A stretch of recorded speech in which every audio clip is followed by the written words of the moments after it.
महाभारत न केवल एक महाकाव्य है, बल्कि इसमें निहित गूढ़ रहस्यों, दिव्य शक्तियों, अस्त्र शस्त्रों और आध्यात्मिक ज्ञान की गहराइयों से यह भारतीय संस्कृति और धर्म का प्रमुख स्रोत है। महाभारत का युद्ध, कुरुक्षेत्र युद्ध, न केवल मानवीय संघर्ष का प्रतीक है, बल्कि उसमें उपयोग की गई दिव्य शक्तियों और अद्भुत अस्त्र शस्त्रों की भी महत्वपूर्ण भूमिका है, जो आधुनिक विज्ञान की कल्पनाओं से भी परे लगते हैं। आइए महाभारत के कुछ अनजाने या छिपे हुए रहस्यों, दिव्य शक्तियों और अस्त्र शस्त्रों के बारे में विस्तार से जानते हैं। आप देख रहे हैं अच्छा सोचे। वीडियो में आगे बढ़ने से पहले आपसे अनुरोध है कि आप हमारे चैनल को एक बार सब्सक्राइब जरूर कर लें। तो चलिए बढ़ते हैं आगे वीडियो में। पुराणों के अनुसार जिन हथियारों को मंत्रों के जरिए दूर से दुश्मन पर हमला किया जाता है, वह अस्त्र कहलाते हैं। ये अग्नि, गैस, विद्युत तथा यांत्रिक उपायों से संचालित होते थे। गरुड़ास्त्र, आग्नेयास्त्र, ब्रह्मास्त्र, पाशुपतास्त्र, महादेव का त्रिशूल, भगवान विष्णु का सुदर्शन चक्र आदि अस्त्र की श्रेणी में आते हैं। हथियार या संहारक अमूमन दो तरह के अस्त्र और शस्त्र हुए हैं। अस्त्र ऐसे हथियार को कहा गया जो किसी मंत्र या यंत्र से चलाए जाते थे। यह बहुत भयानक होते थे। इनसे चारों ओर हाहाकार मच जाता था। मौजूदा समय में यंत्र से फेंके जाने वाले अस्त्र जैसे तोप है, तो मंत्र से जैसे ब्रह्मास्त्र, पाशुपतास्त्र, पर्जन्यास्त्र आदि, जबकि दूसरे संहारक हाथों से चलाए जाने के कारण शस्त्र कहे गए। यह भी दो प्रकार के हुए, यंत्र शस्त्र और हस्त शस्त्र। यंत्र शस्त्र में शक्ति, तोमर, पाश, बाण, सायक, क्षण, तीर, परिघ, भिंदीपाल, नाराज आदि रहे, तो हस्त शस्त्र में रिष्टि, गदा, चक्र, वज्र, त्रिशूल, असी, खंजर, खप्पर, खड्ग, चंद्रहास, फरसा, मुशल, परशु, कुंटा, शंकु, पट्टिश, वशी, तलवार, बर्छा, बर्छी, कुल्हाड़ा, चाकू, भुशुंडी आदि रहे। चंद लोगों को ही था दिव्यास्त्रों का ज्ञान। मंत्र से संचालित अस्त्र दिव्यास्त्र कहे जाते हैं। प्राचीन काल में यह विद्या चंद लोगों को ही सिखाई जाती थी। ब्रह्मास्त्र चलाने के लिए कर्ण ने परशुराम से शिक्षा ली, तो द्रोणाचार्य ने कौरवों समेत पांचों पांडवों को इसकी शिक्षा दी थी। लेकिन ब्रह्मास्त्र विद्या कर्ण, अर्जुन, भीष्म, द्रोणाचार्य और अश्वत्थामा के अलावा किसी और को नहीं आई। अस्त्र भी दो प्रकार के दिव्यास्त्र और यांत्रिकास्त्र हुए। दिव्यास्त्र मंत्रों से चलाए जाते थे। हर अस्त्र पर भिन्न भिन्न देव या देवी का अधिकार होता है। मंत्र तंत्र से ही इसे चलाया जा सकता है। दिव्यास्त्रों में प्रमुख रूप से आग्नेयास्त्र, पर्जन्य, वायव्य, पन्नग, गरुड़, नारायणास्त्र, पाशुपत, ब्रह्मशिरा, एकागिन्न, अमोघास्त्र और ब्रह्मास्त्र हैं। दिव्यास्त्रों का असर, आग्नेयास्त्र अग्नि बरसता था, तो पर्जन्य से भारी बारिश होने लगती थी। वायव्य से आंधी, तूफान, बवंडर आ जाता था। इनका प्रभाव इतना घातक था कि पूरे युद्ध स्थल का वातावरण भयावह हो जाता था। इनसे बचना मुश्किल था। सिर्फ वही इनसे बच सकता था जो इनकी काट जानता था। ऐसे मिलते थे दिव्यास्त्र।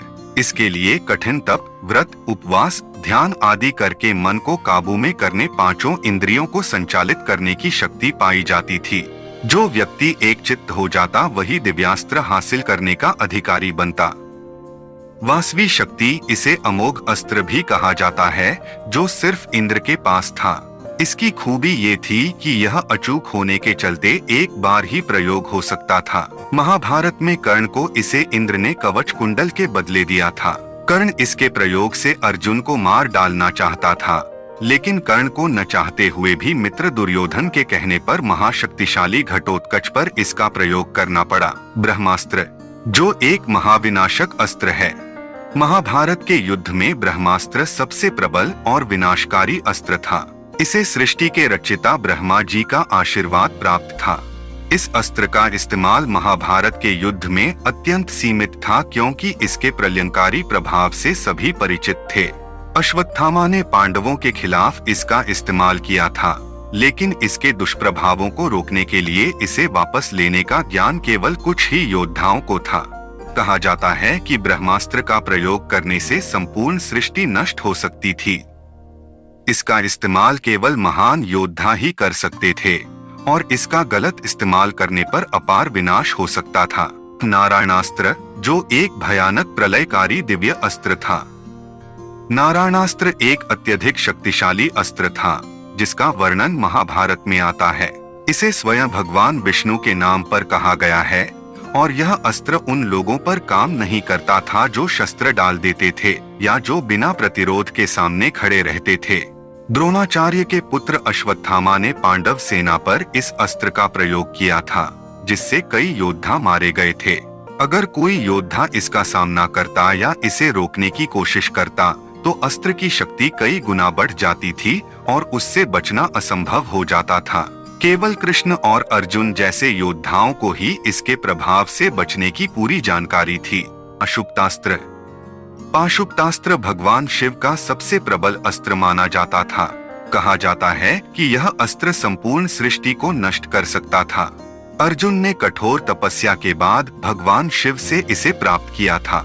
महाभारत में इसका प्रयोग युद्ध के दौरान नहीं किया गया था, क्योंकि यह इतना विनाशकारी था कि इसे सिर्फ अत्यंत गंभीर परिस्थितियों में ही प्रयोग किया जाता।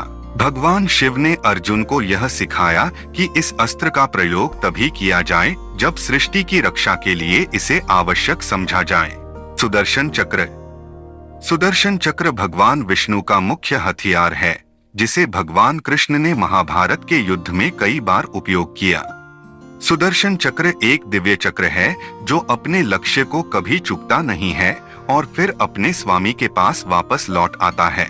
महाभारत के युद्ध में कृष्ण ने इसका प्रयोग कई बार किया, विशेष रूप से जयद्रथ वध के दौरान, जब उन्होंने अर्जुन की सहायता के लिए सूरज को ढकने का भ्रम पैदा किया था। सुदर्शन चक्र अपने आप में एक ब्रह्मास्त्र से भी अधिक प्रभावशाली था और इसकी गति और शक्ति असीमित थी। अश्वत्थामा का अमरत्व। महाभारत के एक और रहस्य में अश्वत्थामा का अमरत्व जुड़ा हुआ है। जब अश्वत्थामा ने पांडवों पर ब्रह्मास्त्र का प्रयोग किया और उसे वापस लेने में असमर्थ रहा, तो श्री कृष्ण ने उसे श्राप दिया कि वह अमर रहेगा, लेकिन उसे अत्यधिक कष्ट और पीड़ा झेलनी पड़ेगी। अश्वत्थामा आज भी पृथ्वी पर जीवित माने जाते हैं और कई किंवदंतियां बताती हैं कि उन्हें जंगलों में या सुनसान स्थानों में भटकते हुए देखा गया है। उनका यह अमरत्व एक अजीबोगरीब श्राप था जो उन्हें जीवन भर कष्ट देता रहा। भीष्म पितामह का इच्छा मृत्यु का वरदान।